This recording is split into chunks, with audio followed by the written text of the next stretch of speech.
This morning, I watched a old throwback commercial for Pepsi that had David Bowie, and he's like Dr. Frankenstein in a lab kind of thing. And he puts all these like pictures and pieces of clothes and stuff into a machine, and out pops Tina Turner.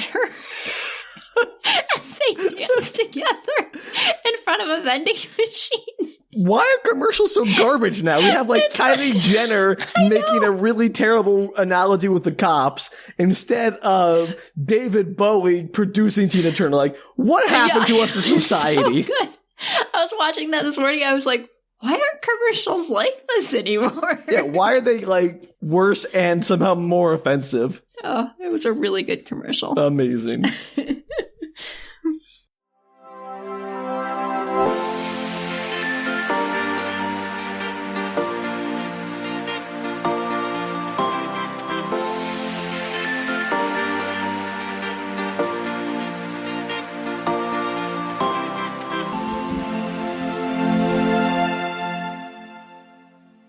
Hello and welcome to Book Retorts. I'm Sam. I'm Danielle. And this is the podcast about sharing your weird media finds with your friends who don't know what you're talking about. That's me. You're a friend, Danielle. That is correct. I'm the friend.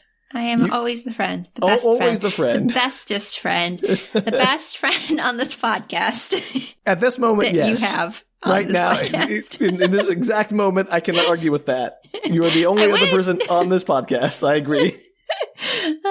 I knew I was the best. Yeah, sure.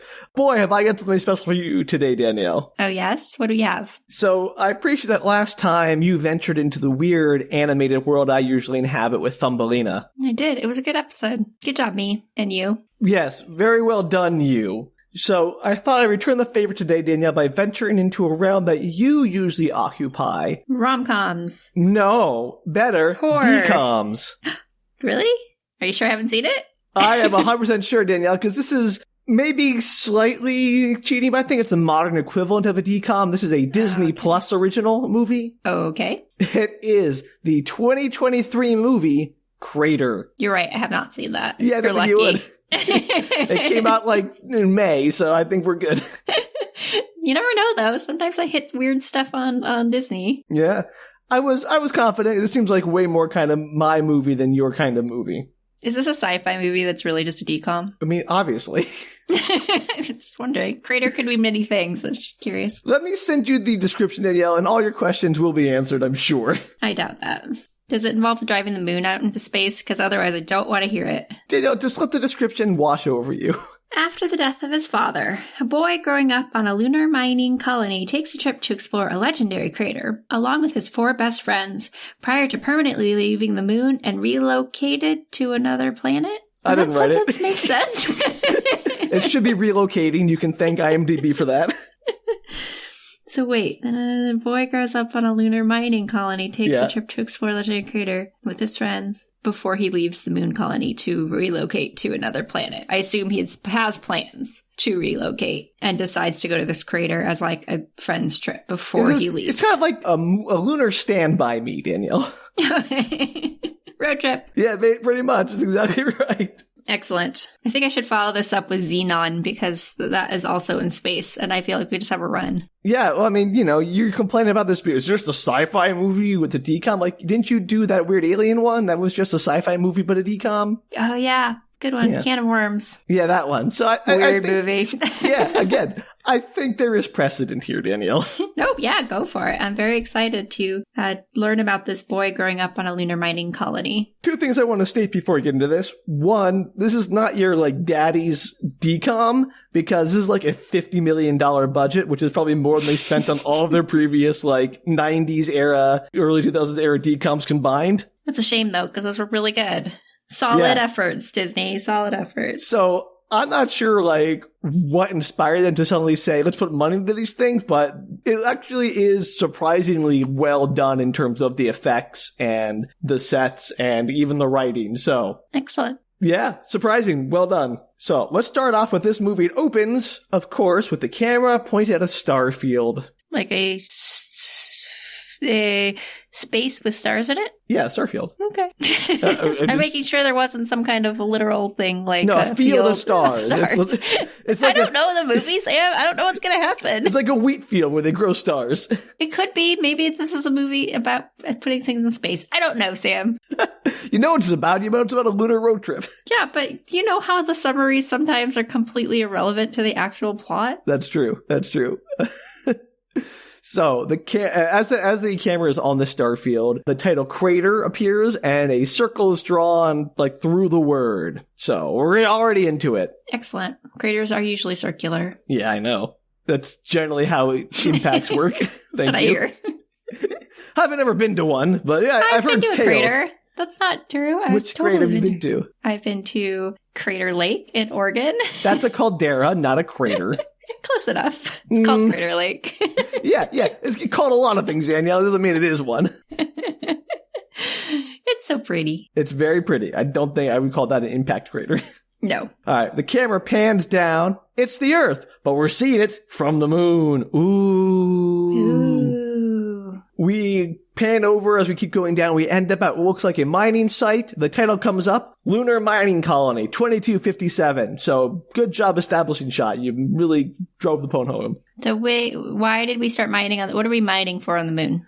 Danielle, in 200 years? Boy, we're going to find out. Excellent. Is there like AI intelligence inside? This is like the sequel to Moonfall. We're like, we got to get in there. We got to fight that thing. Like now that we found out that there is actually something inside the moon that we want to go after. No, this movie, unfortunately, has nothing to do with Moonfall. It would be probably a worse movie if it did, honestly. You don't know that.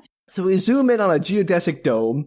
An alarm is blaring as a voice announces over the PA that there's an imminent lockdown due to a meteor shower. I don't know why you need to lock down for a meteor shower. Like, so people can just stay inside. They don't need to like get locked into their rooms or anything, but here we are. They don't go like down, like underground bunker or something. It's just that they have to stay in their rooms. I don't know, Danielle. Honestly, what the lockdown is never really elaborated on in detail. I assumed when you said that they had to like take cover.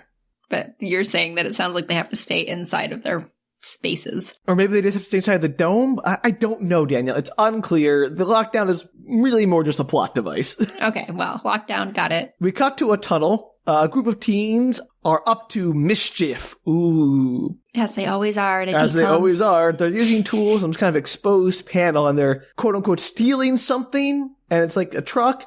There's 5 of them, no names yet, so we're in media res, and they're bickering good-naturedly as all friend groups have to do in movies and TV shows nowadays. I mean, but don't your friend groups bicker? Yes. Normally, in real life? Often, yes. Well then, what's the difference? The difference is, Danielle, it's now in the movies too, and I feel very seen. Oh, good. As long as we're aware that this is a real life thing that happens. Yeah, and no more of these fake, like, oh, we're all buddies. Some adults approach and they hide, and while hiding, one of the teens takes out a metal cylinder with knurling on the top and bottom and words printed on it that read, Michael Channing, 2223 to 2257. And he stares at it sadly before pocketing it again. Ashes? Oh, we'll get to it, Danielle. Worms? It's a can of worms, yes, exactly. Ooh. Crossover! The adults pass and they all come out and the kids start working on whatever they were doing again, and they're worried about it taking too long to hotwire this rover since it's almost locked down when one of the teens, Dylan, gets it working and then an alarm goes off, just blaring out. And they start like fighting, like, oh, you said there'd be no alarms. I don't know, how do we turn it off? Rah, rah, rah, rah, you know, that kind of thing. Right. And then we zoom in on that same sad kid's face. I'm going to just cut ahead a little bit. His name's Caleb. It's not Sad Kid. Yeah, he's not just named Sad Kid. His name is Caleb.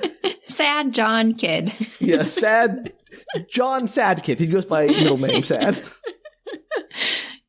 All right, we're into a flashback. Caleb is sitting in a room from earlier that day, which words on the screen helpfully tell us it's earlier that day. Just in case we weren't sure that it was a flashback. Yeah, you just say, well, I mean, to be fair, like, it could have been years ago. I have no idea. Well, they're kids. I mean, if it was years ago, you probably see the regression of their faces. Kids grow fast. I get that. I really want to appreciate the phrase regression of their faces. I know how else to phrase it. Sometimes the words just leave my mouth, Sam. And they are beautiful, Danielle. I love them. All right. Earlier that day, what's happening? So he's sitting in an office, and a woman comes in and sits at her desk, which I guess she was just like left this kid alone in her office and was out of the room, and he was just waiting there, so like a waiting room. I don't know. So she asks Caleb if he's aware of the death benefits included in his father's contract. Caleb says he is, and then probably for our benefit explains that the death benefit means he gets to go to Omega. Now, I don't know what Omega is, so that's all we learn. We don't learn what Omega is until pretty much the end of this movie. But it's the place to go when you die. No, when his father died, he gets to go to Omega now. Oh, the kid gets to go to Omega, or the father gets to go to Omega? Father's dead, Danielle. He's not going anywhere. Well, I don't know. Maybe it was some kind of internment place or something, Sam. I don't know. No. Caleb says that because the death benefits his father had, like his insurance means that if his father dies, he gets to go to Omega. It's the cool place to be. Sure. With all the sad people. I don't remember, do they ship off anybody who's had a passing in their family so they can, go be in a better place? At this point in the movie, I have no more answers than this, all right? And neither will you. We also learned that Caleb lost his mother 7 years ago, so congratulations, he's an orphan in a Disney movie. Shocker. They're using them for food. The kids who are orphans, they can't do anything. They're not going to take care of them. It's the future. That's they're on very the moon. Dark, Danielle. You think this is going to be like Snowpiercer? Kind of. I mean, I just feel like at this point we've probably eaten all the food. We're terrible at being humans, you guys. No, we're great at being humans. Humans are just terrible. Yes. And so I have a feeling that in the future you'd have to eat people. I feel like this could really be the case. They pretend it's a really great place to go, but they send all the orphans off to this special place and then they never return. That's dark, Danielle. That's very dark for a tween movie. What? Not necessarily. Yes? You're saying Soylent Green for children. Yeah. Kind of like the one that I did with Emma Roberts. Where she's getting married and she has to go off and learn how to be a proper lady, but then you find out they're just murdering all of them with the Rose Woman. Was that for children? Was that for 11-year-olds? It was young adults. Okay.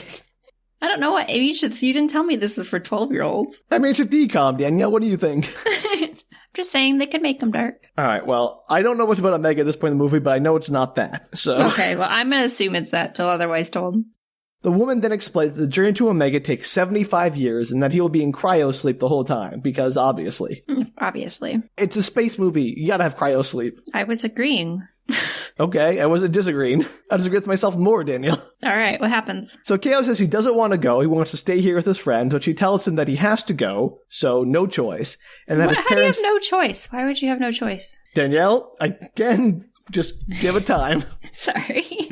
Also, he's 13. He has no choice. That's sad, though. And that his parents sacrificed a lot to give him this opportunity. That people come here to work in the mines, to fuel the transports to Omega, so that their families and children can then go to Omega. And he's going to leave later as soon as the lockdown is finished. So...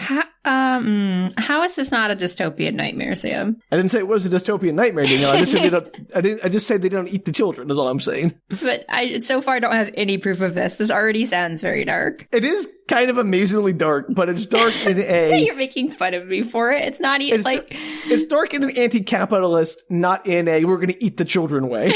Okay. I'm sorry. I didn't realize there was a line there. There's a big difference between, Soylent Green and, Anastasia or something, down with the bourgeoisie or whatever. Sure, but I didn't know that earlier in the movie. Well, that's what I'm telling you now. I appreciate that. So we cut to later, but not as later as when we started. So we're still in a flashback, I think, but we're forward in the flashback. Got it? Okay. Yes. Good. Okay. Mm-hmm. Caleb is walking around morosely, and he climbs some giant ladder. I noted at this point that although this is a future moon colony, it appears to have all the polish and workplace safety as a 1900s factory before OSHA was a thing. In the future, safety's not really a thing, especially in dystopian nightmares. It appears to be basically just safety rails? What? Never heard of them. Maybe they're hoping he's just going to die and decrease the surplus population that they're sending off to Omega. Okay, thank you, Charles Dickens. Solid line. Need to use it as much as possible. Okay, Ebenezer, we'll do that. While climbing, he has another flashback. So we're now in a flashback within the flashback on the ladder. That's a forward part of the flashback. This movie has a wild opening, Danielle. It is like freaking a Looper or something with how it's jumping through time. There's another flashback, this time to when his father is encouraging young child Caleb to climb the ladder. He's like, you can do it, Caleb. You can do it all on your own. And if you fall, it's going to be very messy, but don't worry, you got this. It's going to be messy. You're going to be dead. And like, why? Why is any of this? Like, why is there this giant ladder? Why is the father like, it's a rite of passage. Climb the ladder, Caleb. I climbed a lot of ladders in my youth, to be honest. Yeah, as a rite of passage in a moon colony? I mean, I wasn't on a moon colony. You could argue they were maybe a rite of passage. Okay, I'm not gonna get into that with you, Danielle. You're in an arguing mood today. Sorry. I wasn't trying to be. I was just wondering if they were going to die when they went to Omega. It very well, like, I had that same thought, Danielle, that this was like Omega was a prison or something. But, see? That's an obvious thing to think. I did not go as far to them eating the children.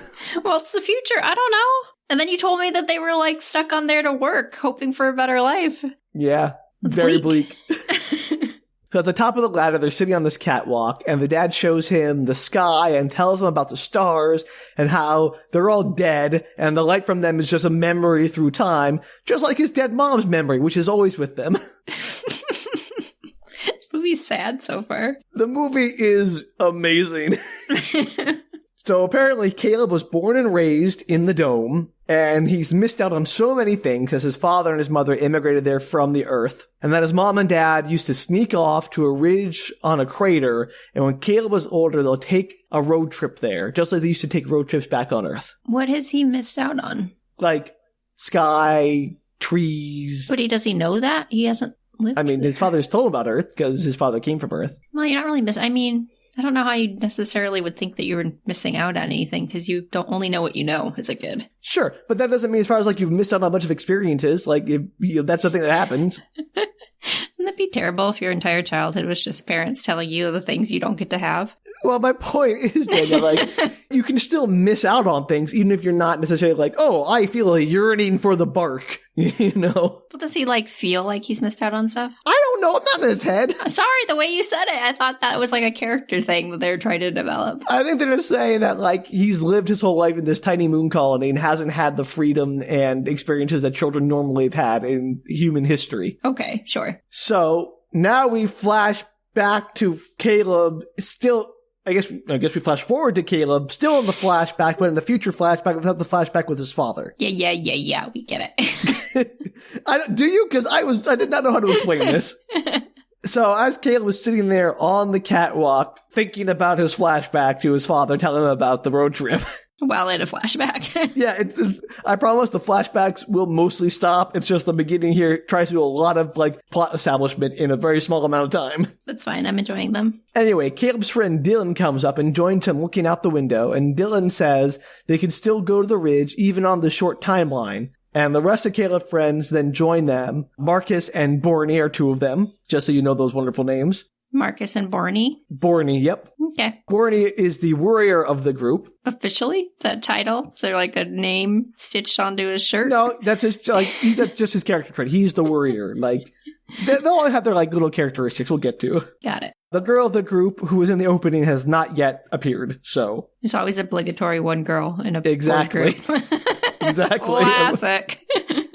So the rest of the group is informed that he's leaving in 3 days, so it's a 3-day lockdown, I guess. And they decide that they have to go on their road trip tonight. We cut to their home, clubhouse, unclear, wherever they are. They're going over all the supplies they've stolen, wondering if they'll need more oxygen, which, yes, you never have too much oxygen on a trip across the moon's surface. Let's just get that clear. These are not all orphans, correct? I don't think so. So some of these people are going to have parents that are like really worried about them for 3 days while they're gone. Yeah, probably. Okay. Maybe. The movie's not clear. If they have parents, then yeah, we never meet them in this movie. That's deeply concerning. They may exist. They may even be freaking out. They are never mentioned or alluded to. I like to assume they're just a group of orphans.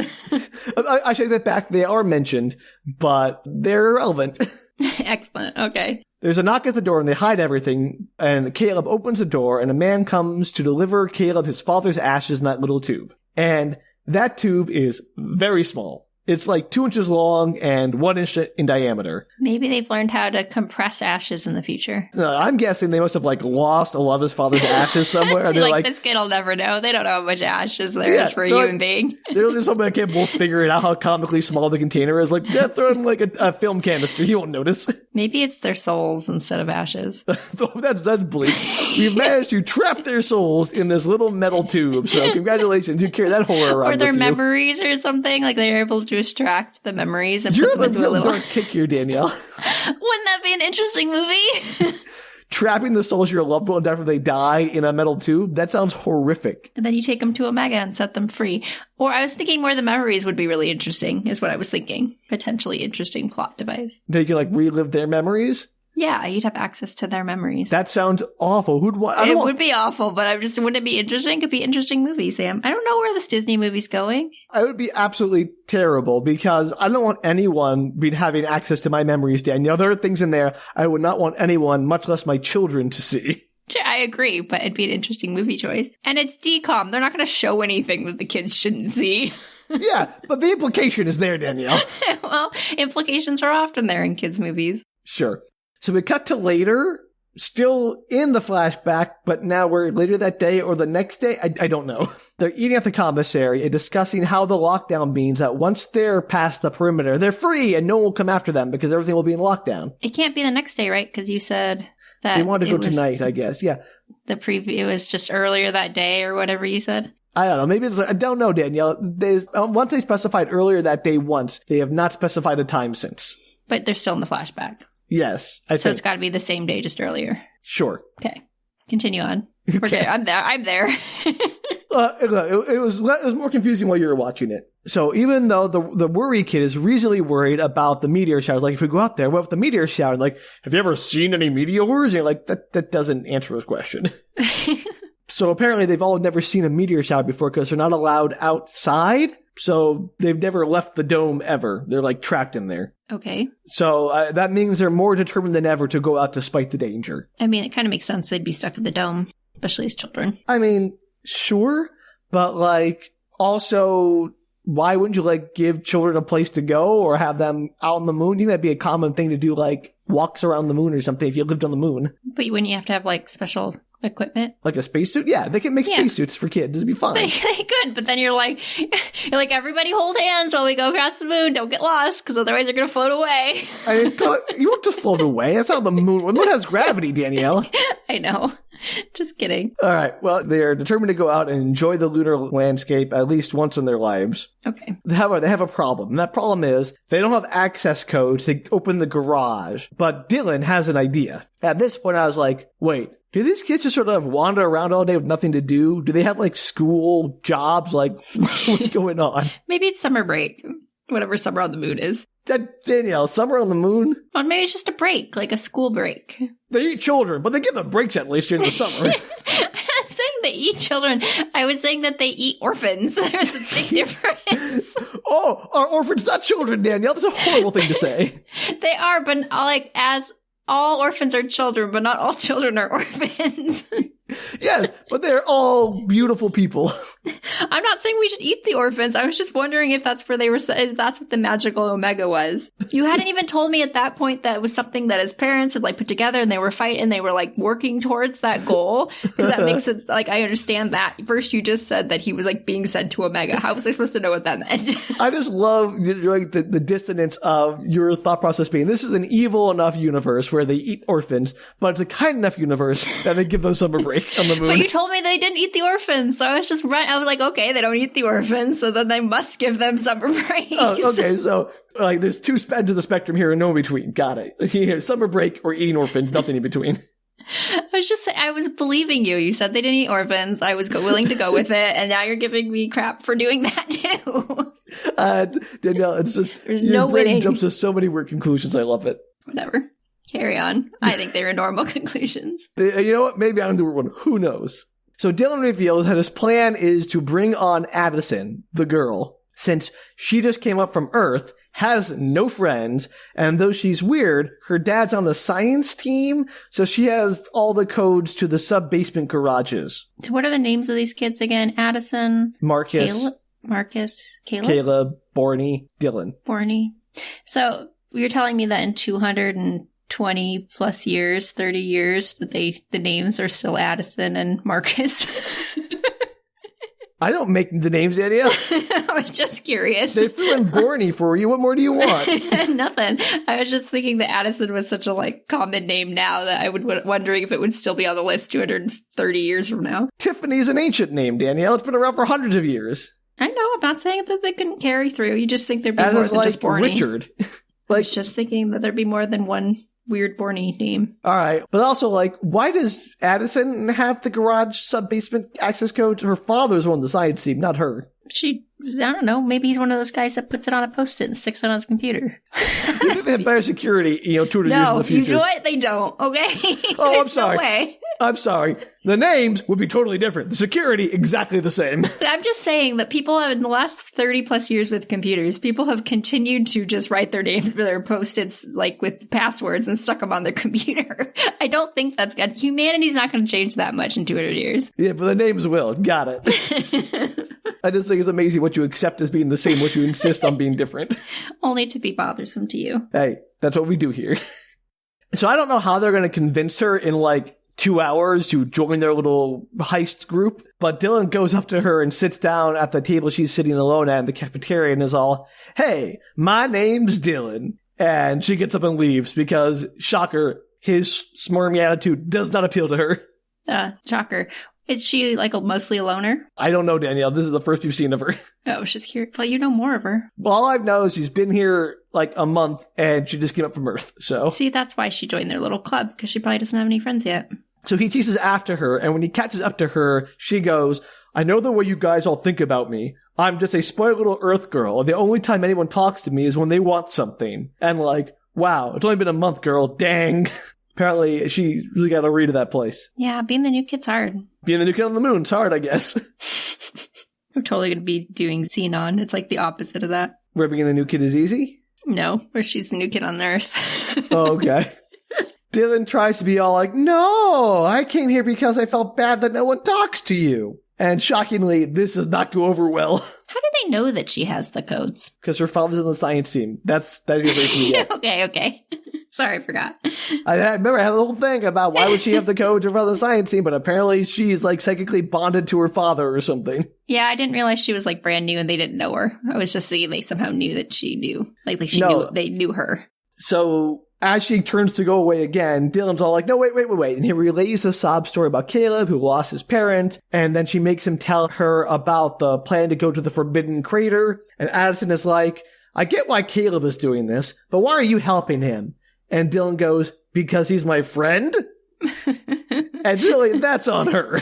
Yeah, that seems like a very obvious answer. Yeah, girl, you understand friendships better than that. Maybe you don't have any friends here, but you probably had friends back on Earth, right? Maybe she didn't. Maybe she's always had that attitude. Oh, no wonder she's all alone then. Oh. Yay. So that seems to bring her all the way on board, as long as she gets to go too. Of course. Of course. Otherwise, what's the point? Yeah, here are the codes. Have fun without me. Yeah, pretty much. So the rest of the crew is not super psyched to bring Addison on to the team because oh, she's an Earth person. They have different ways. They're peculiar. So there's some Earth prejudice here, which is... It's good to have prejudice exists 230 years from now. I was going to say, something's never changed, Danielle. You're right about one thing. People are people. Oh, goodness. But that's the only way to get the codes. They're sure, fine. She's on board.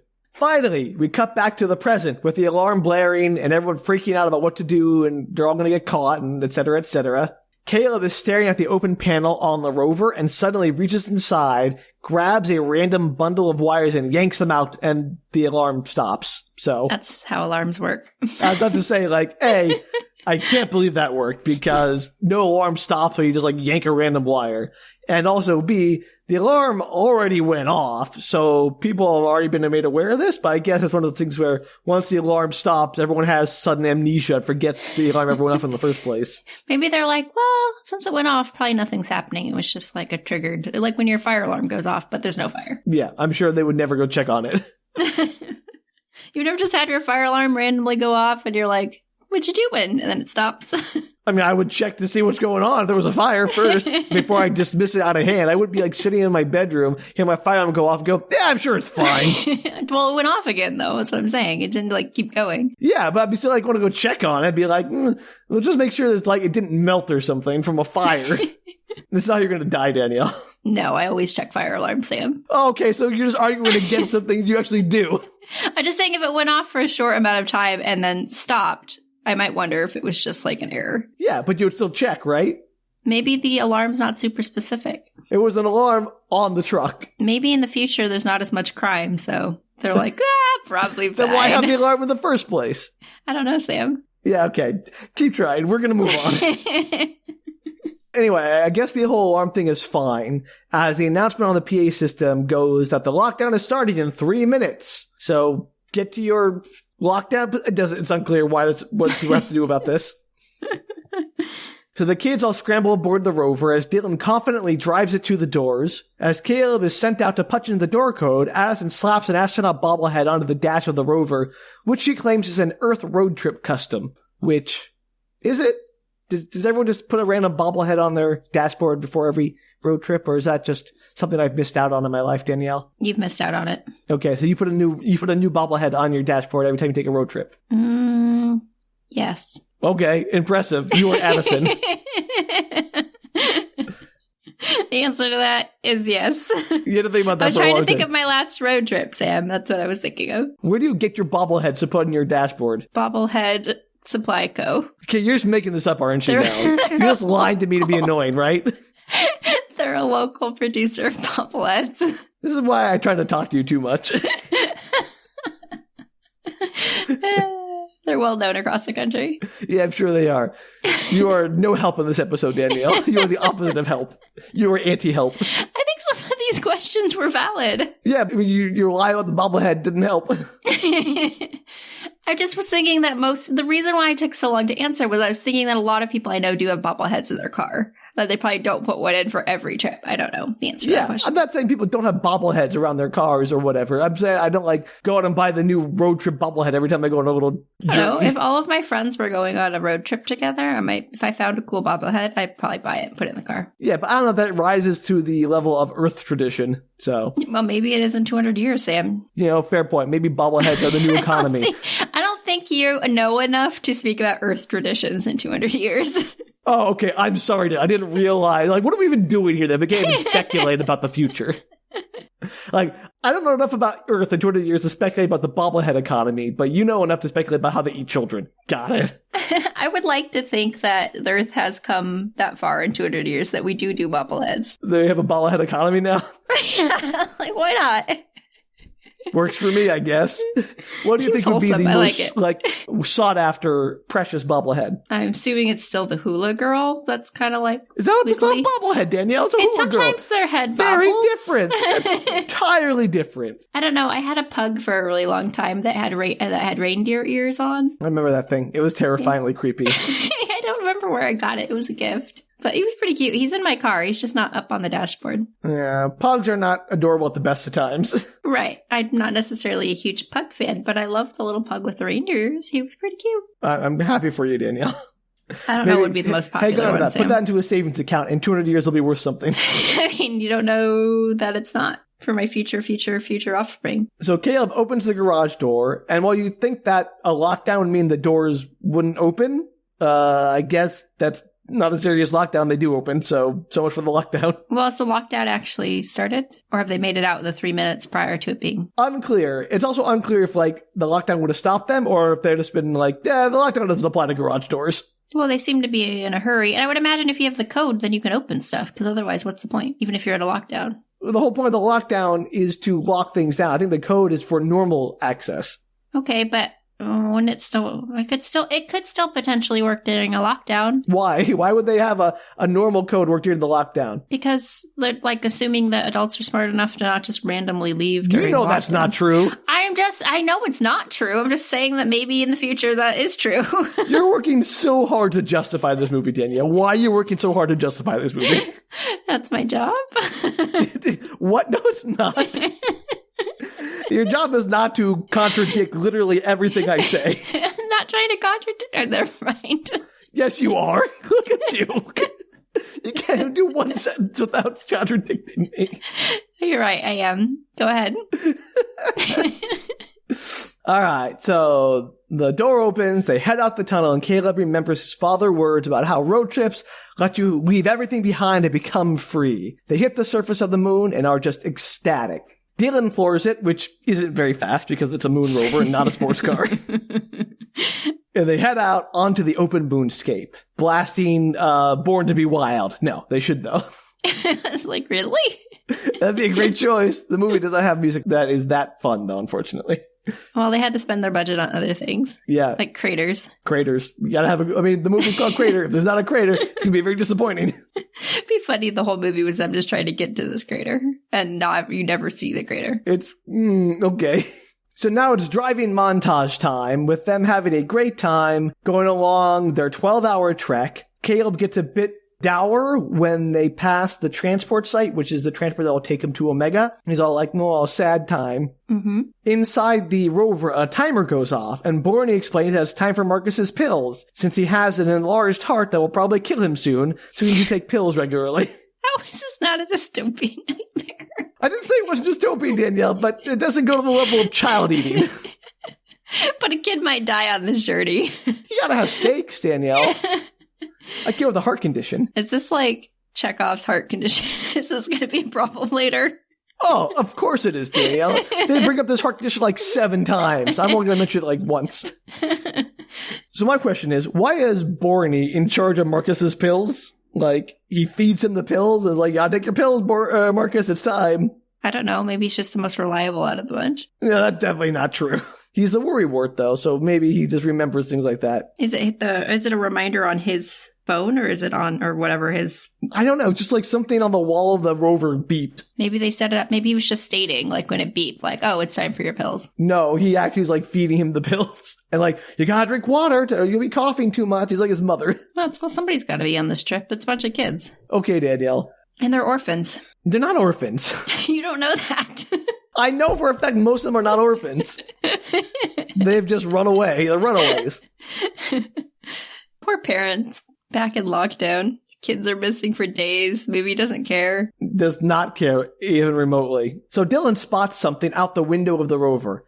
It's some kind of massive city-like structure with like skyscrapers. It looks run down and abandoned. Ooh, mysterious. And Caleb says his dad told him about places like that. When people first came to the moon, they built these cities or started building these cities and colonies like that. So the moon was supposed to be some big deal, a new paradise. But once they found Omega, everything stopped and all the projects were left unfinished in favor of focusing everything on Omega. That's crazy. Okay, thank you, Danielle, for your contribution. I had lots of thoughts, but I wasn't sure where to go with them. It depends on where the movie's going. So what are your thoughts? You can share your speculation. I don't know. It's just, this movie's very dark, Sam. It's not dark when you're watching it. It's actually quite upbeat. It just, if you distill it to its essence, it's kind of dark. I would 100% believe that if the government found something better that was more sustainable, they'd just drop everything they're doing and leave all their junk on the moon. I would even say more sustainable, more profitable. Yeah, with that too. So the kids start grilling Addison about Earth, like if they have buildings that big on Earth, and if the sky is really blue. And she explains that it's very different here on the moon. Like, they don't have books or TV or music on the moon. And like, what does anyone do? They're just like, why would none of those things exist on the moon? Yes. Finally, Daniel, you're on board with why this movie's crazy. They just like sit around staring at walls all day in the geodesic dome, and the kids can't even go outside. Like, what is this? I can't imagine that art would not have carried over to the moon base. There's no way. Yeah, or like books, or, whatever. I mean, art as a genre is what I meant, like anything in that field. It just seems unfathomable. Maybe they don't do music because it's too loud or whatever, but like a book doesn't bother anybody. You gotta have a book. It's too loud for space? What is it? Like, it's a small confined area, so maybe they're like, they're to keep the noise down or whatever. Well, you do acoustically or something. Like, what? There's no plays, there's no... The place where they have handrails is not going to put acoustic paneling in every room.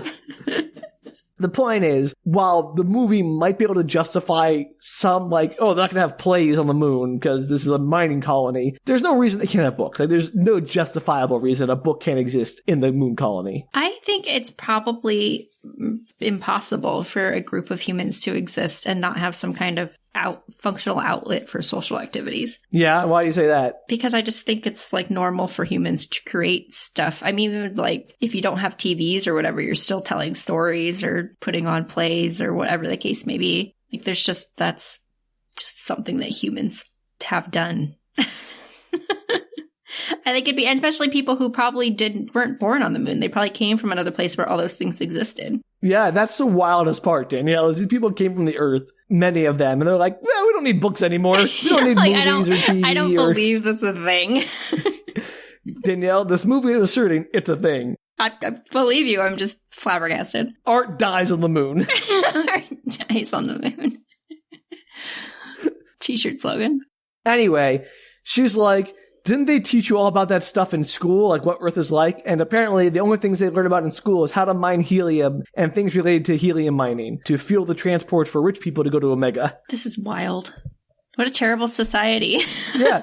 And I like how hard you've tried up to this point to justify this society. Like, this makes sense. I didn't have all the facts. Also, all I said was maybe they had a summer break from school. I don't feel like that was pushing the, like, bounds of normalcy. To be fair, maybe if you had seen the movie and like understood how clearly this was framed in a grim kind of way, that this is not the place that would give children a summer break. Yeah, I don't feel like that was clear, Sam. All you said was that it was a relatively small dome. They couldn't leave it, which doesn't seem that suspicious to me because I don't know what the moon's like outside of the dome. Maybe it's unsafe. Oh, maybe they have creatures. I don't know. This is a movie, Sam. There could be reasons. It seems cruel to keep people interned. I just think that would be a cruel thing to do, but what do I know? Well, in my head, the dome was pretty big, like city. So you were just in a city. I don't know how big it is. It's more like a work camp. Okay. Well, that wasn't clear. Well, I'm sorry. Next time I'll show you a picture. Thanks. Okay. I appreciate that. I'll get detailed schematics of the dome size and try to get you the exact square footage. Well, I can't be empathetic that these children are born, like, the entire dome is a mining colony. There's not, like, anything pretty in the entire dome. How am I supposed to know that? But you can accept my word for it. But you didn't say that. Anyway, apparently many of these children are, like, second or third generation moon people.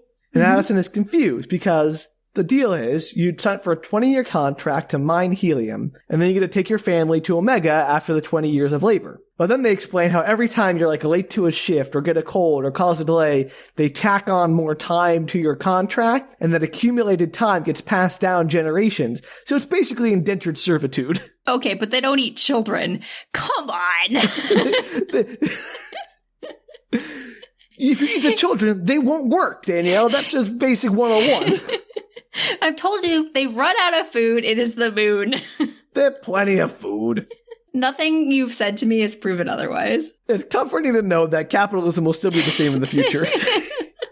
Like, nothing will ever change. It's the terrible way capitalism exploits people when given the opportunity. Why are these people signing up for this? To go to Omega. Wild, but they never make it there. What is the percentage of people who actually make it to Omega? I'm sure, like, and who's signing this contract?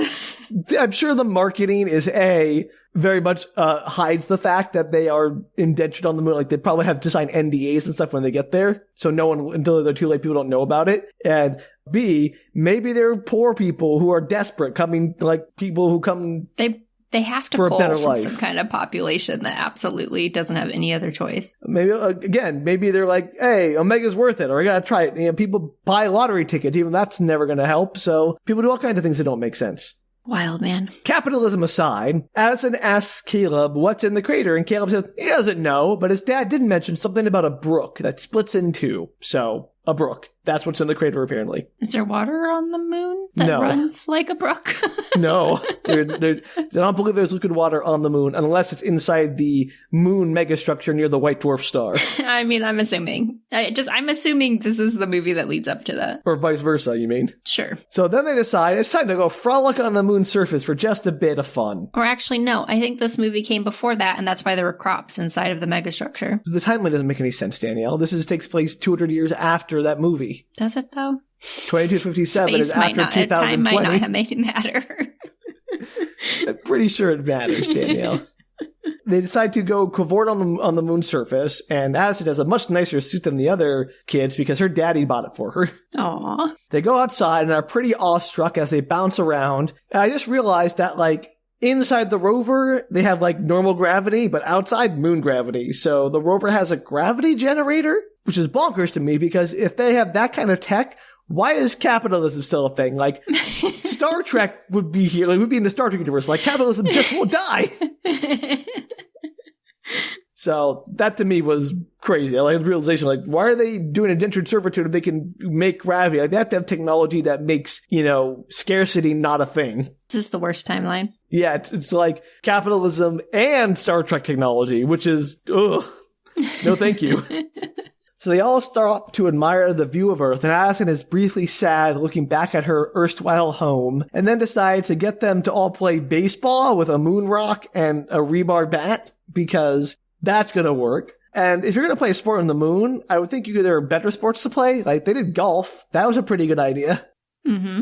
But the baseball game falls flat immediately because the guy hits the rock one time, the ball's gone. It's just off the moon. And they're all like... Bye! And none of them know how to play. Like, she didn't bother to explain the rules of baseball to them before they all started playing. And so they're all like, this sucks. Is baseball really the most popular sport on Earth? And she's like, yeah, it really is. Like, it's not the most popular No, sport. it's not remotely. Not even close. That goes to soccer, but close enough. Danielle, it goes to curling, please. Yeah, curling, the most popular sport on Earth. In our canon, Danielle, curling is always the answer to what sport. If it's what sport the kids are playing in curling. The Janie Chronicles, it's curling. If it's what's the most popular sport, it's curling. That's always our curling. canon. Curling all the way down. So Addison goes off to sulk and stare at Earth, and the others decide to play a new game where they tether themselves to the rover using a cable and then use oxygen tanks as jetpacks to, like, turn them upside down and blast off using oxygen tanks. Yeah, so Addison comes over and is all like, are you guys stupid? You're gonna get yourselves killed, and oh yeah, you're wasting our oxygen. And Dylan is all like, nuh-uh, it's an extra tank. If we don't use it, it will go to waste. And like, that's not how breathing works. Air doesn't go bad if you don't use it right away. Also, use it on your trip back, not on your trip there. Well, I mean, what? If there's an extra tank of oxygen that they want, that like they don't think they're going to necessarily need, but it's a backup tank, I said use it on your way back, not on your way there. Sure. Or just don't use it at all. Like, maybe don't waste your oxygen, which will become a plot point very quickly here, Danielle. Yes, of course it will. Along with the heart condition.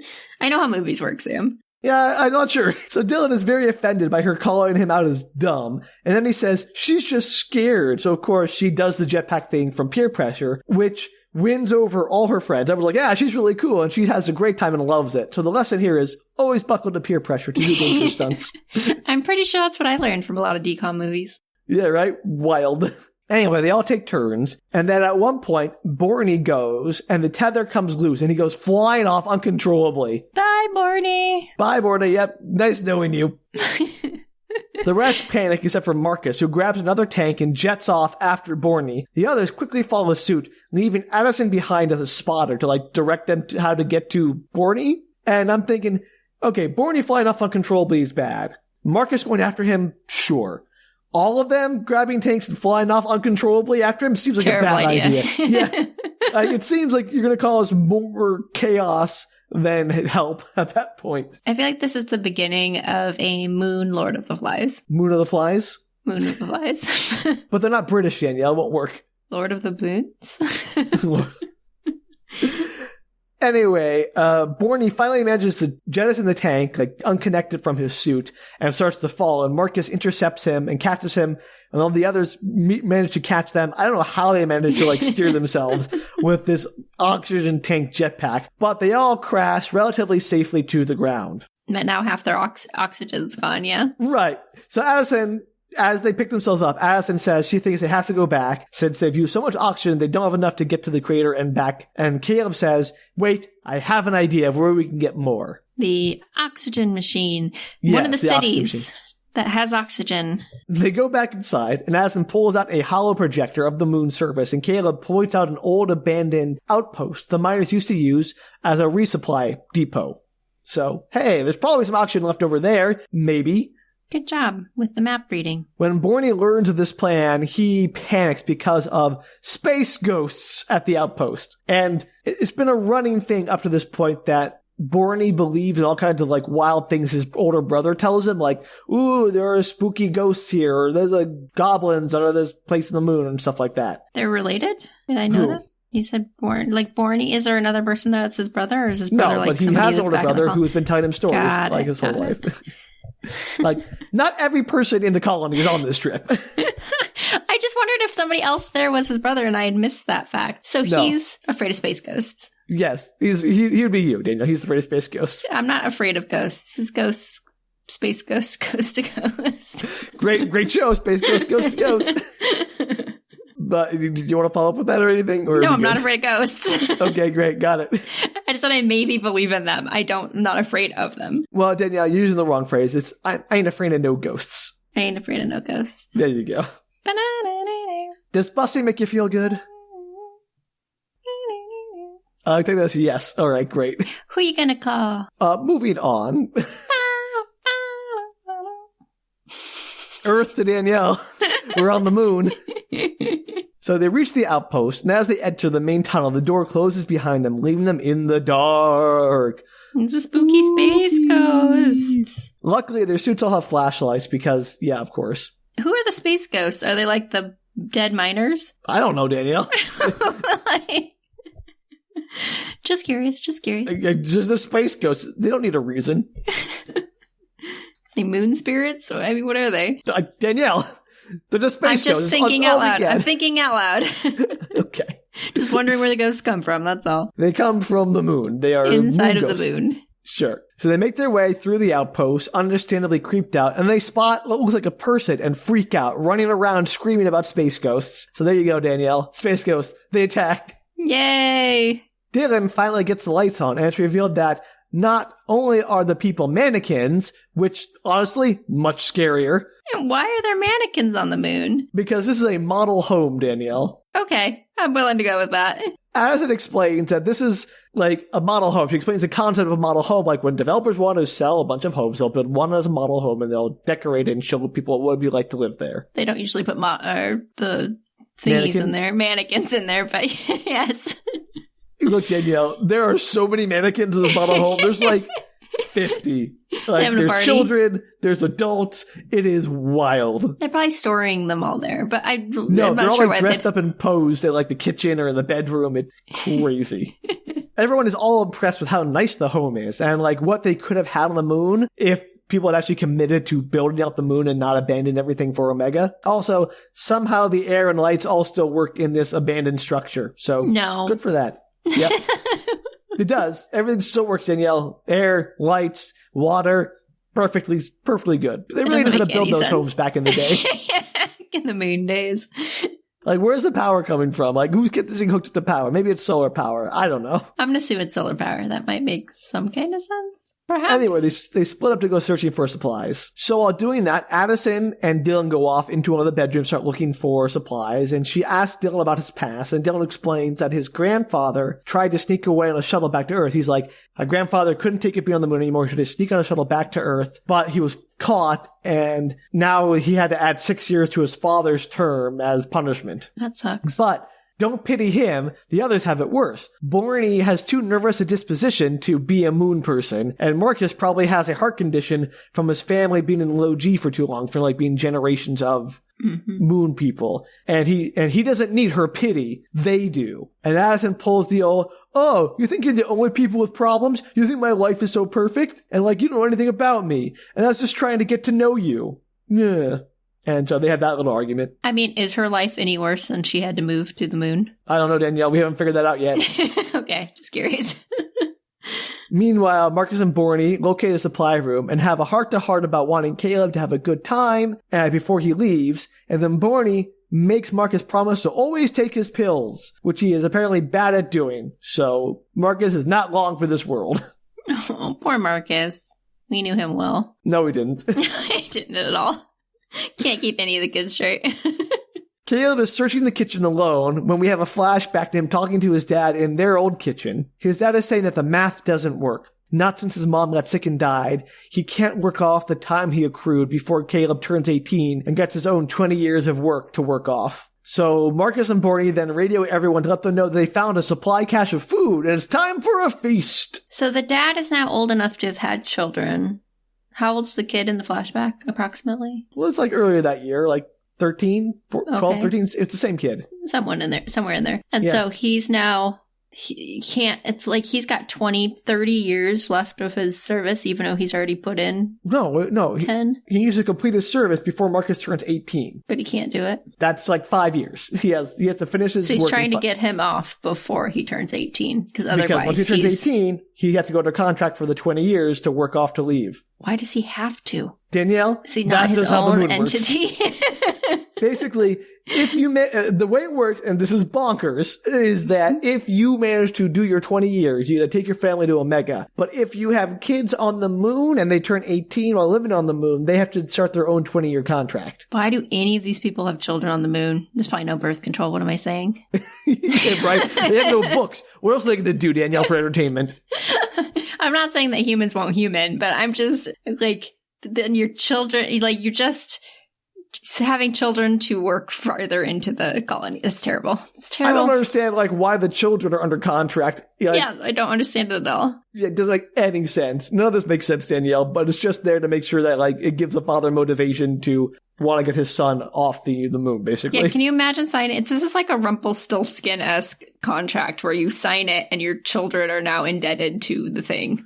Well, I understand, if you're trading your 20 years of labor for your family, if you have a mom and a dad, or two parents, a dad and dad, or whatever it is, do they both have to work 20 years? Or can one of them work 20 years and then bring all the family with them? But because it seems like they both have to work the 20 years. Well, if most of the people that are on the moon are children of people who are on the moon, they probably both have to. Yeah, but then why does the kid... I don't understand why the kid gets pushed into the contract. It doesn't work because it's 20 questionable. Years. Because if you have a kid the day you get to the moon, right? And you have to work 20 years... It's not physically possible to work 20 years without your kid turning 20. Right? Yes. You'd have to have your kid, somewhere when you have less than 20 years left in your contract to make this work. Right. Which seems weird. I don't know. There's also the incentives structure of this whole moon contract doesn't make any sense to me. What's going on there? No, I was thinking hard about the moon contract. I'm just saying, I don't understand the contracts. The moon contract is the least sensical part of this movie to me. I agree, and they feel like they obligate. I don't know how it obligates the children to then be under contract as well. It doesn't, because without that, there's no movie. I get it. I agree. It doesn't make any sense, and why the children who can't sign it would be legally bound by doesn't make any sense. No, it seems very sketchy, but we're on the moon. Whatever. Right. Rules don't apply on the moon. It's a moon. It's international waters or something. I saw The Martian. I know how this works. The law runs amok. So anyway, Marcus and Borney gets everyone together for a feast. They dig in and are especially enamored with the freeze-dried ice cream, which is very sad because freeze-dried ice cream is kind of terrible. Yeah, it's not great. Not great. But I guess if you lived on the moon. Yeah, and didn't have ice cream ever before in your life, you would be like, cool, this is great. This furthers my belief that they might send people to be food. All right, well, keep beating that dead horse, Danielle. It's not going to get back up.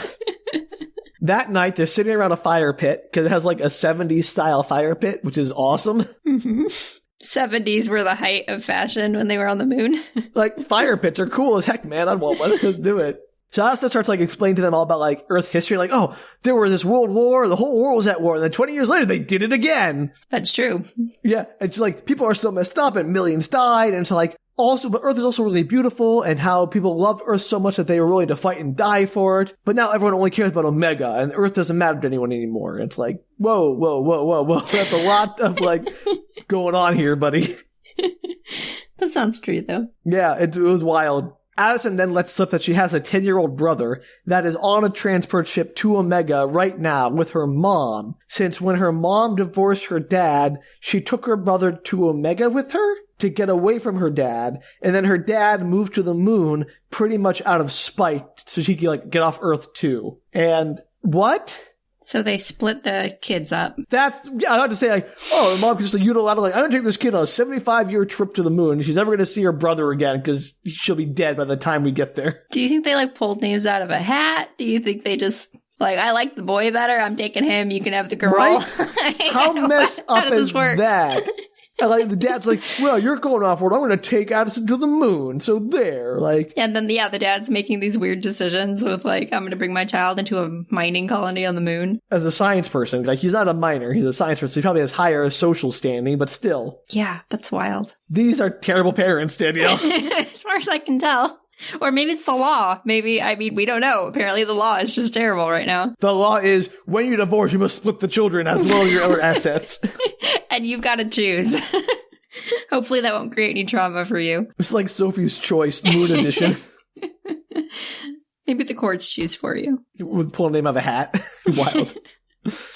Borney, meanwhile, is messing around on the computer console and activates a holographic sales pitch for the condos. Borney then quickly changes the station to some oldies music, and they lament how they wish they had finished the homes, because it'd be so cool if they could live here. Caleb then gets all like angry and starts smashing up the place, saying it's emblematic of every promise they failed to keep and how they could have made things better, but they chose not to. And so everyone's like, yeah! And thus begins the hedonistic destruction montage. Excellent. Love hedonistic destruction montages. Every movie needs one, Danielle. Best part of every movie. All right, so they spend a while, smash up the house. And also, like, again, the house has perfect earth gravity in the building, just FYI, because I know you care about that kind of stuff. I do. I'm glad to know that along with the electricity and the water, the gravity's holding up. Right, really. Like, how does that work? Who knows?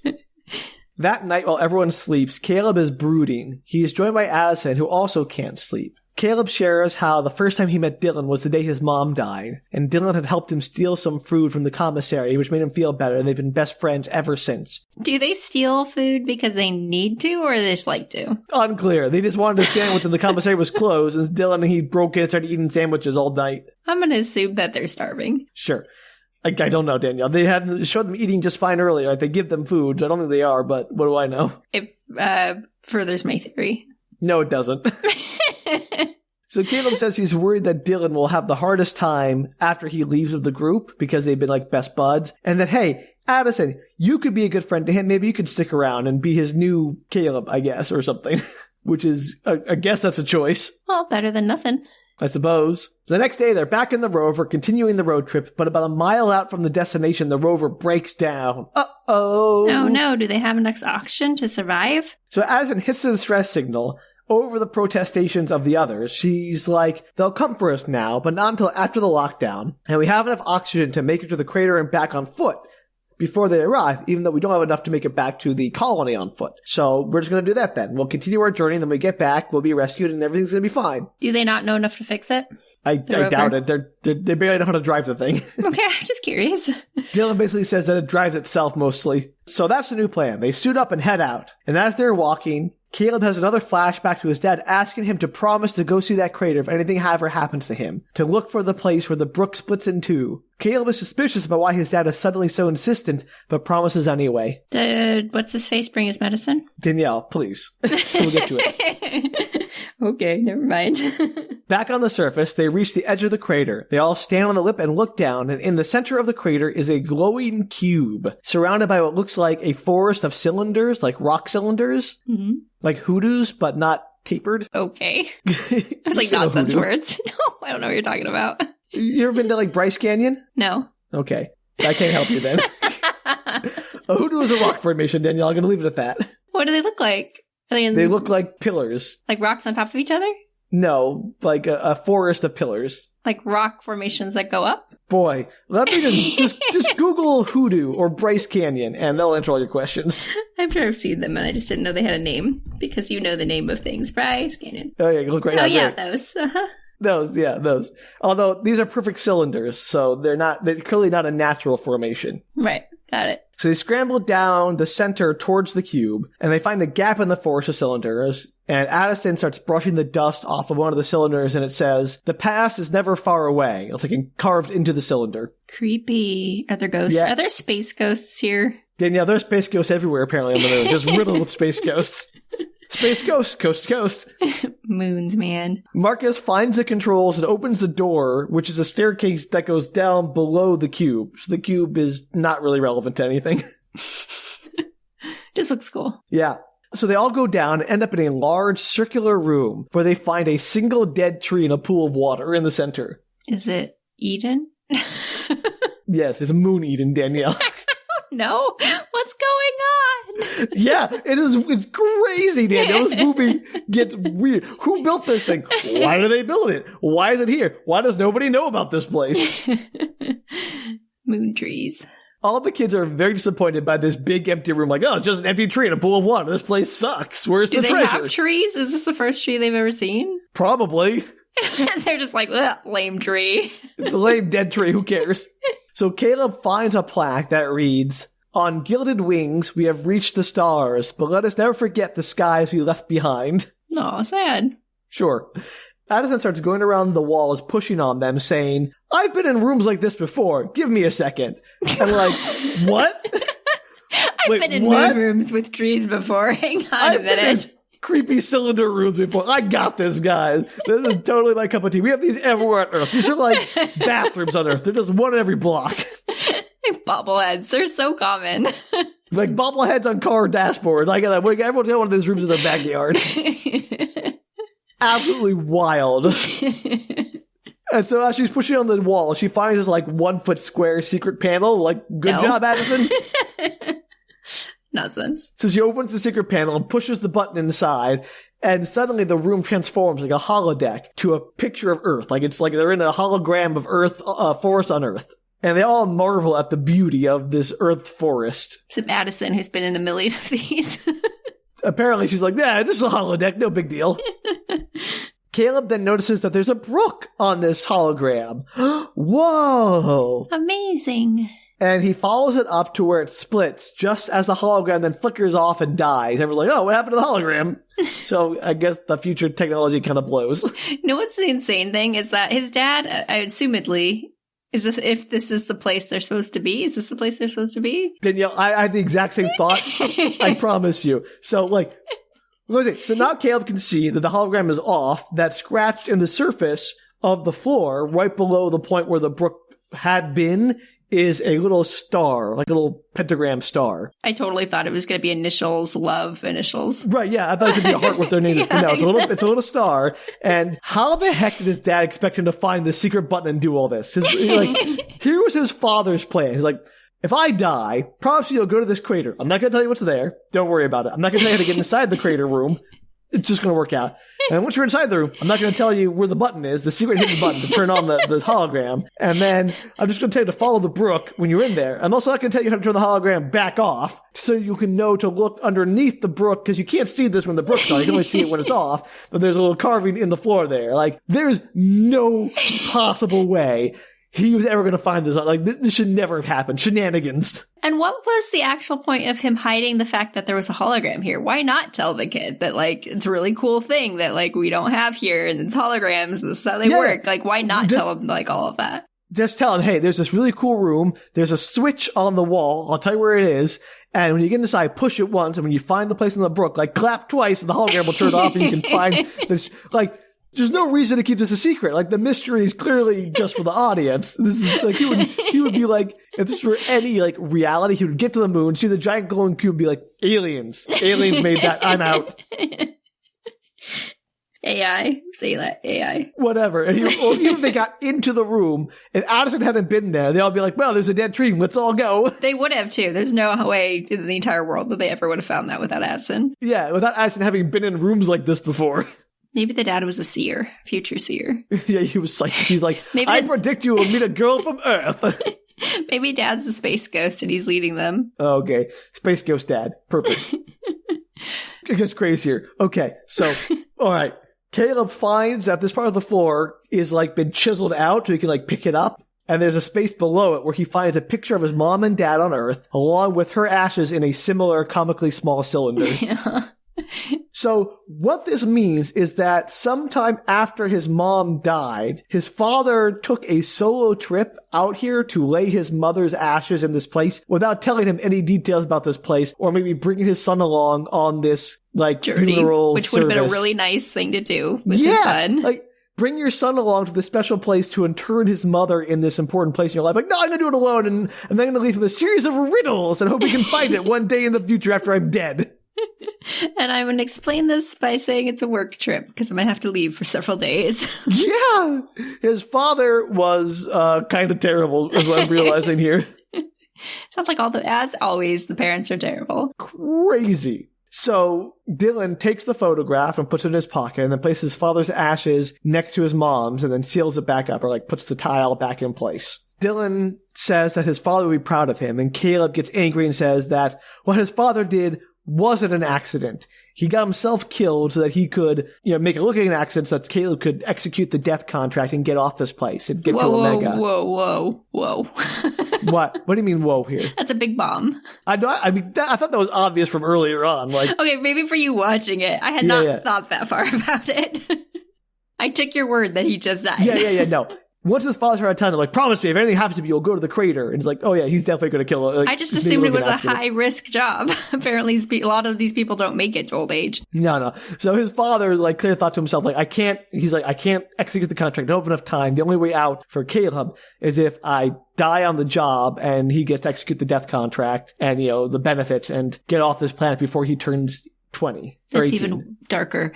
Do the elderly often get to go to Omega? I mean, whoever finishes their contract out. So there are people that actually do get to go. They're just not getting to go in younger ages, usually. I have no idea, Danielle. Like, it's clear that people are going to Omega. People buy their way onto the transport. If you can't buy your way, you have to work in this mine to try to earn your way. Right. But it is very difficult to do that because they'll keep slapping on bogus fees forever, basically. Right.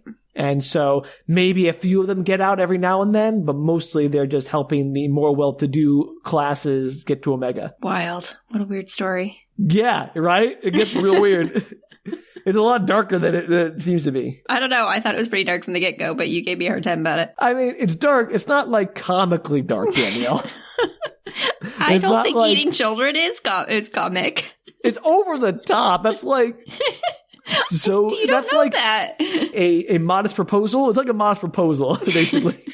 So dad probably killed himself to help his son. Yeah, probably arranged for his death so his son could get off to Omega. And Caleb was like, I'm going to tell them he did that so they'll cancel the death benefits and then I can stay with you all. And Dylan is not having that. This kid is wild. He's like, your dad did this for you. He loved you. You get to go and get off of this place. And we all are not going to be able to do that, but you're going to go for all of us. And when you go, a part of us goes with you. You're going to be a leader someday. People are going to depend on you. And like, what? What? Like, okay. Up to that point, like, sure, you want him to go. You want your friend to be happy. You're like, a piece of my heart goes with you. Sure, that's fine. You're going to be a leader? Like, What did that enter into all this? Has he shown leadership skills up to this point? I mean, I guess, encouraged them to go on this trip, but like Dylan's the one been in charge of this whole operation, honestly. That's weird. He's been the one like planning it out, and he like arranged to get Addison on board and all that kind of stuff. Like Caleb's just sort of been along for the ride. But like, sure. Also, no one even knows what Omega is like, apparently. Like, I don't know nothing except that Omega exists. And like, maybe he won't be a leader. Maybe he'll be in the servant class on Omega. We don't know. This is wild. Maybe life on Omega sucks. And I get that he's like a young teen, and so, I mean, his thought processes probably aren't fully formed, but you think he might feel some kind of obligatory thing to carry out his dead father's wishes. No, he's feeling all rebellious about, like, his dad abandoned him and took the coward's way out, and he wants to stay with his friends instead. Does he realize when he turns 18 he's going to have to, like, give 20 years? Yeah. His dad talked to him about that. Crazy. But he doesn't want to go. He wants to stay on the moon. Like, this is his home. He's only ever lived on the moon. I mean, I get the not knowing which direction to go in that. It just feels like he might have some kind of thought process where he's like, well, maybe I should go because my dad really wanted that and may have, killed himself for that. I doubt it, but maybe. I don't know. If that's going through his head, he doesn't express it. The only thing that seems to convince him is Dylan saying he has to do it for all of them, be the one who gets out, And be a leader someday. To be a leader, I guess. Guess what happens next, Danielle? Space ghosts. No, Marcus collapses. Uh-oh. Oh, yeah, duh. That was my second guess. Addison diagnoses him with low blood pressure from low gravity since they'd never been outside the moon, colony before. She's like, you know what? I'm a doctor. He looks like he's got low blood pressure. Like his giant enlarged tart apparently can't handle the low blood pressure from the lower gravity. I don't know. I'm not a doctor, Danielle. How would what do she I know? Well, neither is Addison's 13-year-old self. How would she ever know that? Maybe she's an Earth doctor. Maybe they have accelerated classes for kids like in the future. You know how like school, they start teaching people things younger and younger and kids know more and more? Maybe it's that kind of situation. Sure. I can't believe he doesn't have some kind of like watch or something that vibrates every hour for his medicine. Like a pacemaker or something. Who knows? Some kind of injectable thing that just pushes the medicine automatically into his bloodstream after X amount of time. Yeah, no. Pills are still a thing in 230 years. Yeah, pills, right? Well, guess where they left those pills, Danielle? Back on the rover. Duh. Yeah. Because worrisome worrywart didn't grab him. It's his fault. Yep. Yeah, what are you doing, dude? Get with the program. Yeah, geez, Worry McGee. Do you remember his name, do you? I don't know his name. Okay, I just want to make that clear. I don't know any of the names except Caleb and Addison. What about Dylan? Oh, because you just described Dylan as the leader. Come on, you remember Borney? Come on, Borney's a great name. Comes it's and the goes. one name you're like, oh, that's not an Earth name. Yeah, but I can't think of a single thing Borney's actually done for that entire thing except give the medicine. Aw. Anyway, so apparently they just decide to leave the pills back on the rover. So they all scramble to get back to the surface, and they get to the lip of the crater, dragging, stumbling Marcus with them. But just as they reach the lip of the crater, guess what happens, Danielle? It's the meteor shower! Space Coast. Yeah, that would be obvious. I'm surprised that this this kid has heart conditions so bad that one late dose of medication could kill him. Well, I mean, or moon gravity. Who knows? So now that they contend with both Marcus's heart and the space meteors crashing all around them. That's not good. That's why they were undercover. Or lockdown? Lockdown. Yeah, so they make a run for it as the meteors crash around them. All the boys make it, but Addison gets nearly struck and is knocked away by the impact of a meteorite. They see her cowering behind a rock, and Dylan and Caleb go back for her as Borney drags Marcus inside to get him his pill. I hope she's okay. She's their only doctor. Oh, no, they need her. Right, she's the one who could diagnose him. So as they reach her, Dylan is hit in the head by a meteorite and is knocked out, and they quickly patch the cracks in his helmet and carry him back to the rover. Is this so Caleb could show how much of a leader he is? No, mostly it's Addison. They all make it back to the rover, barely, but the windshield had been shattered by a meteorite, so, uh-oh. Why didn't they just go back into the crater? Because they needed the pills, Danielle. Oh, that's right, I forgot. Why didn't one of them go out to get them? Because if he got killed, they would be screwed. That's true, I guess they'd never know. And they need to have cover in the rover. Yeah, but they had better cover underneath the earth. Sure, but they didn't have the pills there, as I point. I know, I got it. I'm good, it's fine. So Dylan is unconscious, and Caleb acknowledges that the rescue vehicles are still a long way away because clearly lockdown is still in effect, so there's no immediate medical help for Dylan or any of them. So crossfade to them sitting around while Dylan is still unconscious, discussing how they're running out of oxygen. And they ask Addison, what's it like what happens when we run out of air? And Addison says that they'll... Addison the doctor. Yeah, she's like, they all get very sleepy, and then you all sort of just slip away. It'll be kind of peaceful. And they're like, no, it doesn't sound so bad. They'll die suffocating in the rover. Cool. That's because they live in a dystopian nightmare where death is better than becoming 18 years old. So, some hours later, Dylan finally comes to, and Caleb assures him everything will be just fine. But Dylan doesn't buy it. And they have a nice heart-to-heart about how Dylan had the best few days of his life on this trip, and it was totally worth it. So then the suits and everyone start beeping and powering down one by one, very dramatically, and they all pass out. They shouldn't have used all their oxygen to fly around. Yeah, well, they got new oxygen, Danielle, from the model home, remember? Then how are they running out of oxygen? Because the rover was smashed, so its oxygen supply is gone now. Did they put all of their extra oxygen into the rover supply? I don't know how it works. What? They don't have, masks or something they can attach to some tanks, or I don't know. They're wearing their spacesuits, but apparently, also... To circle back to a previous point, I just realized they'll have spacesuits that are their size, so clearly they do have spacesuits they could have worn to go outside and frolic in the moon, but they just never were allowed to. Terrible. That makes it worse. And also, I'm so confused about the oxygen. I don't know, Danielle. Apparently, I'm guessing the rover has its own supply of oxygen, and that they have tanks for when they're out and about, but they have now lost the rover's supply of oxygen since it was... And they've used all of their tanks to go out and about? And they have some, but they had to use them to go back and forth between the crater and the mile or so it took to get back to the rover. Shenanigans, but whatever. Maybe.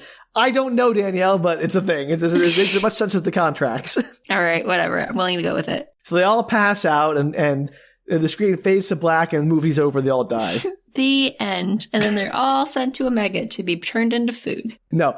After they all pass out, there's a voice on the radio saying, hey, we're the rescue crew. Anyone acknowledge us? And they don't because they're all passed out.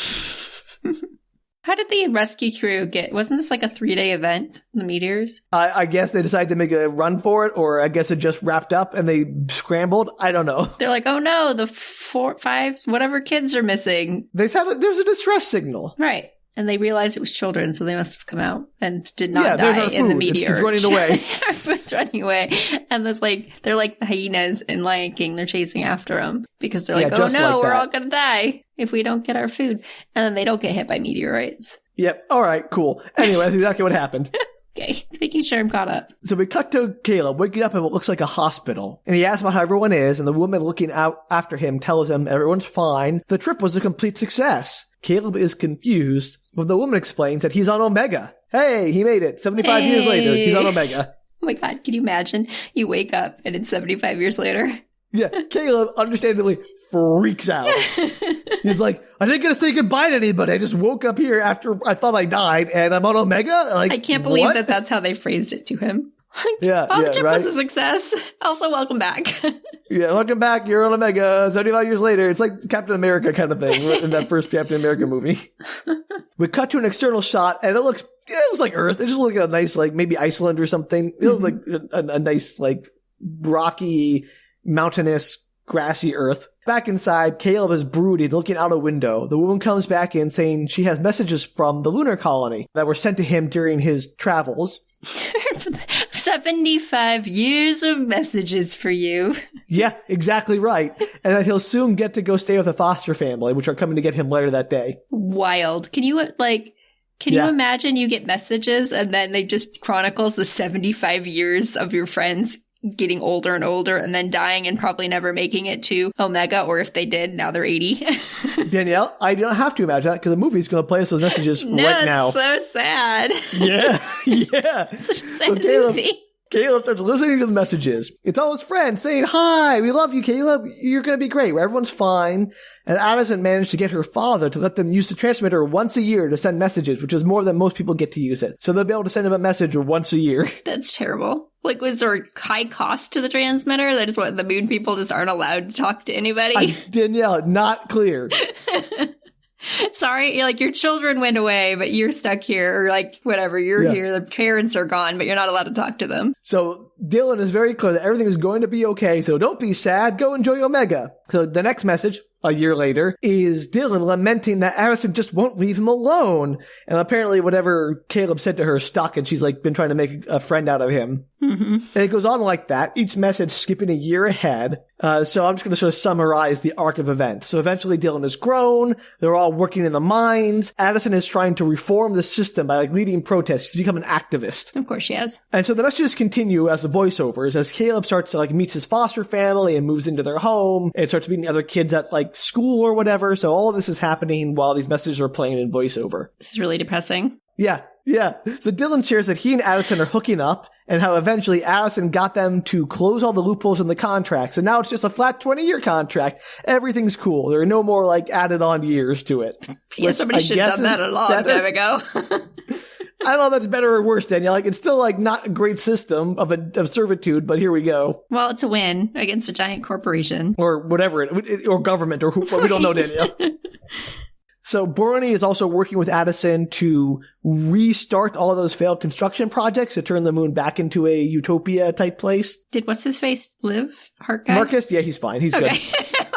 Heart guy. They mentioned that despite his heart condition, Marcus is A-okay and going strong. Dylan eventually marries Addison and she gets pregnant. Things are very different. Everything's gotten better. They're played by different actors, right? At this point? The voice does change over time a bit. Yeah. You don't... Because it's you said voiceover while stuff was happening. Yeah. Okay. Yeah.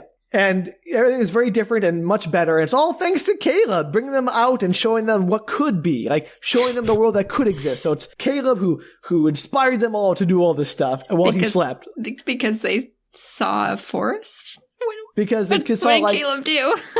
I mean, Caleb did literally nothing. Like, I guess he was the catalyst that got them to go on this trip, and they saw like, oh, there could have been these manufactured homes. There could have been these cities. Oh, that's there could have been beauty here.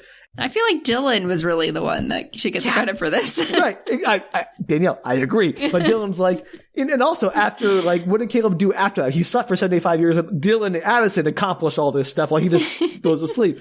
But apparently, he was the inspiration, the folk hero that launched this campaign of improving things.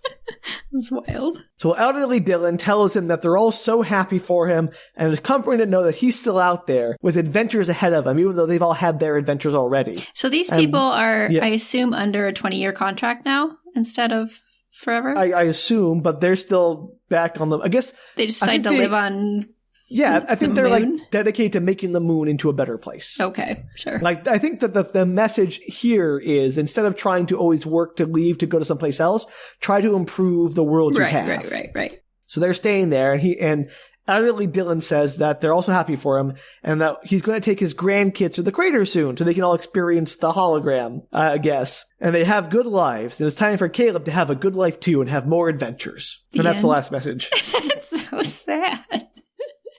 Oh, it gets better. So Caleb, so we cut to Caleb. He's walking around outside. He finds this bench overlooking like a cliff face, like into the ocean or some water or something. Mm-hmm. And he sees a kid sitting on a bench, and he goes and sits next to the kid, and he hands the kid the astronaut bobblehead, telling him that, like, I know you. I knew your sister. We were friends. And the kid's like, oh, you're Caleb? I heard all about you in her messages. So this is Addison's kid brother, who is still like 10 years old or 11 years old. And Addison had sent her brother messages all about him. Crazy. And so the kid starts asking, like, hey, did you really, like, blast off on rockets? Did you really almost die on the moon surface by getting hit by meteorites? And Caleb's like, yeah, and starts recounting their adventures, and like, we're gonna be good friends. And as he starts telling him all the stories, the camera zooms away, pans up, and the credits roll. What a weird movie. Yes. It's so sad. It is so sad. Like, I don't understand his character, because usually when they do stuff like that, where it's like somebody was the inspiration for change in some kind of society or whatever. Yeah. Like they're present. Yeah, they're really present and like involved in it, and they're the leader. They're usually the leader character, like quite obviously the leader character. And then maybe they get whatever, something happens, they die, they move, whatever, and then it like changes their world. It doesn't sound, at least for what you've said, it does not sound like he played that role, and I don't understand why he was the one that got all the credit. I mean, I don't want to sell him too short. Like, Caleb definitely has some speeches and, like, breaks up fights and gets all the people to be like, hey, we all love each other, let's not fight, because there's some squabbling that happens that I skipped over. Mm-hmm. But, like, no one feels like a real leader. Like, Caleb and Dylan are at least equally as much leaders, because Dylan, again, is the one who comes with all the plans. He's the one who, like, recruited Addison to their group. Right. And so... Weird. I don't know. Like, I'm not saying Caleb didn't have an impact, but it's like his impact was more just to be the excuse they needed to go out and explore and get inspired. Well, apparently they really took that to heart. Yeah.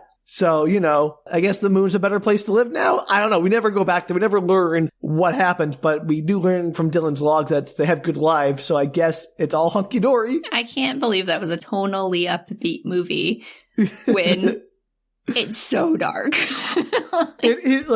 It is very much like it's kind of nice that it has like all this like stuff to say about capitalism and how it's all evil and we should be working to improve our lives, and how it's actually pretty accurate that if we discovered some paradise planet, it would be like, well, yeah, I'm done with Earth. Screw it. Let's all get out of here. All the rich people would like flee to that planet and 100%. Yeah, like, they're trying to get to Mars or whatever. It was way too realistic, Sam. Why would you bring something with such realism to our podcast? Don't blame me, Danielle. Blame Disney. I do, for many things.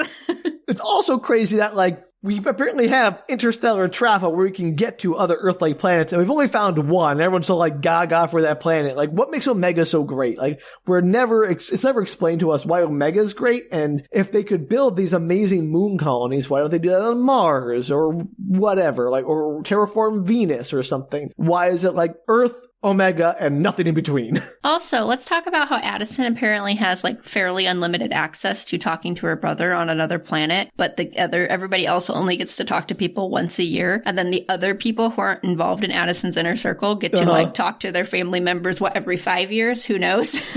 I mean, to be fair, I don't know how much access Addison had to her brother. Like, maybe she sent him a series of messages once a year, just like Caleb, or just like Caleb got from Dylan. It still sounds like she had more access than regular people. Well, again, she managed to arrange, because of her higher status with her father, to get them yearly access, which they normally would not get. So, like, there's clearly a very rigid caste system in this universe that we are not made aware of. And then it seems to continue. Like, they just once a year send, like, a holiday card, essentially. They're like, hey, check it in. Like, it doesn't change after that. Like, she manages to change everything else, but they still only get once a year. Yeah, it's crazy.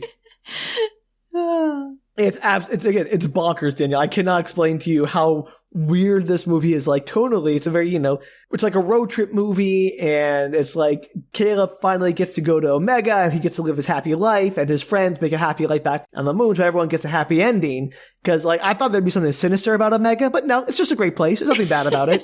Yeah, also weird plot twist. I love the idea that he gets knocked unconscious, and while he's unconscious, some medical person and government or big business was like, now's the time, send him, go, go, go. Well, here's the weird thing. Like, they're like, the transport is leaving in 3 days. We'll put you on that transport. Fine.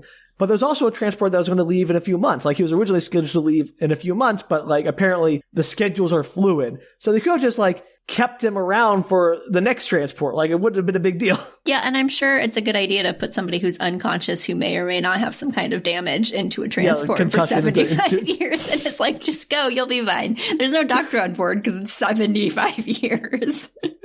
It's absolutely cuckoo bananas. And again, so I was saying, this movie has all that upbeatness of, like, happy ending, but the second you start thinking about the underlying social structures that make this movie possible, it is bleak. Yes. Or the trauma of, like, you're like, it's a good idea. This kid will just wake up one day and will be 75 years later. He doesn't get to say goodbye to his friends. He doesn't like his life. Yeah. That's a wild choice. Absolutely crazy. Anyway, that was Crater, the Disney Plus original movie. Good job, Sam. Yeah. That was my foray to Disney, Danielle. As you can see, a little different than your previous ones. I'm not sure if it's any darker than the Mermaid one, but... Is that like instead of a DCOM, is that like a DPOM because it's Disney Plus? I don't know, Danielle. I don't know if there's any difference now, really. Just curious. I think we're splitting hairs at this point. I know there's a big DCOM following, so we don't want to use the incorrect terminology for the non-DCOM movies.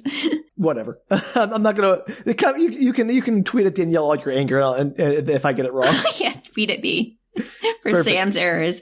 Yeah, I'll make sure he reads them all. Yeah, I bet you will.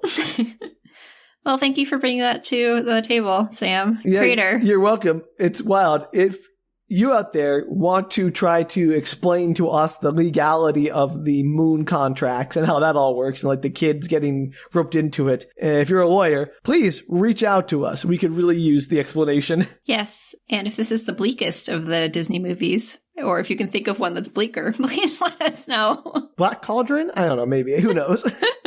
I haven't seen that in a long time. It's hard to remember. But if you want to explain that to us, you can do so at bookretorts.com. You can also tweet, Instagram, or Facebook us at bookretorts. And if you want to fund our own lunar mining indentured servitude plan, you can help fund and be an investor at patreon.com/bookretorts. That'll get people over to the Patreon. Look, you're either going to help be an investor or you're going to be working in the mine. So get in early while you can. Well, until next time, don't sign a contract for labor on the moon. Yeah, ever. Please don't. There are better options out there, I swear. Yeah, until then, bye. Take care, everybody.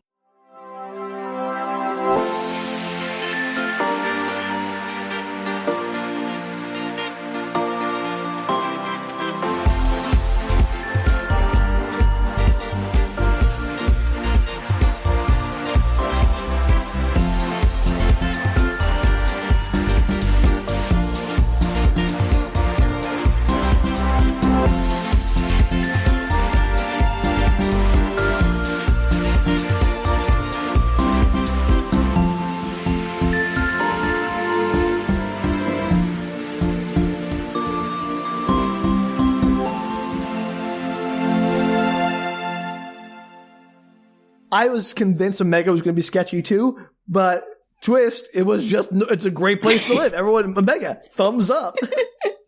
Or you could read it. You could read it that he actually dies after he gets hits in the head with a meteorite. Yeah, this is all And just this his is like his it's either afterlife? his coma, or it's his afterlife, and he's actually stuck on this planet working in the mines for the rest of his darker. life. If He's he's like hooked alive. up to a machine in the moon colony, just like beep, beep. And Yep. his friends will like gather around him, like, "You're still in there, buddy?" And like all the logs he's hearing are just Dylan talking to him. Them just visiting once a year as he's in his coma state. Or his That grave. Yeah. That's so much darker, Danielle. I love it. And nothing got better.